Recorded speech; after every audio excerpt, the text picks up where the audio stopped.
اتنی تو ہونی چاہیے کم از کم. فلاں کافر ہے، فلاں اسلام سے خارج ہے، فلاں گمراہ ہے. یعنی عجیب و غریب بات ہے. آپ ہمارے جدید دانشوروں کو ذرا سنیں. میں آپ کو نا ایک لٹمس ٹیسٹ آج بتا دیتا ہوں، ٹھیک ہے؟ بڑا آسان سا کام ہے. کس کو سننا ہے اور کس کو نہیں سننا. لوگ سب سے زیادہ سوال کرتے ہیں سوشل میڈیا پہ، ہر قسم کا وہ رطب و یابس آ رہا ہے، کس کو سنیں کس کو نہ سنیں. میں آپ کو ایک بڑا آسان کام بتاتا ہوں. بندہ میں کوئی نہیں کہہ رہا، آپ کے ذہن میں جو بندہ ہے نا اس کو فرض کر لیں، اور اس کو فرض کرنے کے بعد نا اس لٹمس ٹیسٹ پہ اس کو پرکھ لیں.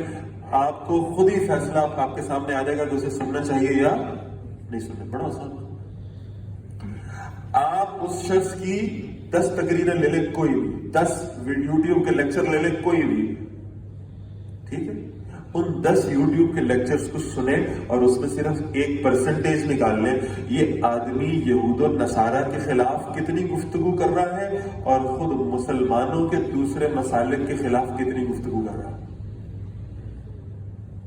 قرآن کس کے خلاف بول رہا ہے؟ مسلکوں کے خلاف. قرآن کس کے خلاف بات کر رہا ہے؟ یہود و نصارہ کے خلاف. کیوں بھائی ایسا ہی ہے؟ کافروں کے خلاف. اچھا، جو تو یہود و نصارہ اور اہل کفر کے خلاف زیادہ گفتگو کر رہا ہے اور مسلک پہ اس کی گفتگو نہ ہونے کے برابر ہے، جس کا مطلب ہے یہ اسی منہج پر ہے جس منہج پہ قرآن تمہیں لانا چاہتا ہے. اس آدمی کو سننا شروع ہو. بالکل. اچھا، اور جس کے آپ نے 10 15 20 لیکچر سنے اور اس میں سوائے مسلمانوں کو گالیاں دینے کے اور کوئی کام نہیں ہے اسے. یہود کی مخالفت پائی نہیں جاتی، نصارہ کی مخالفت پائی ہی نہیں جاتی، اہل کفر پہ بات کرتے ہوئے زبان کانپتی ہے. یہ اس منہج پہ نہیں ہے جس منہج پہ قرآن ہے. یہ اس قابل نہیں ہے کہ اسے سنا جائے، یہ اس قابل نہیں ہے کہ اس کو اہمیت دی جائے.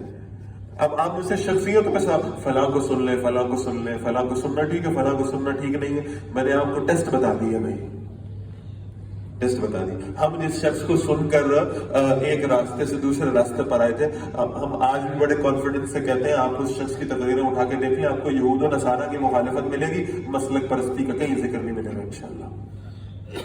سادہ سا ٹیسٹ ہے، کوئی مشکل نہیں. امت کو جوڑنے والے بنے، توڑنے والے نہ بنے.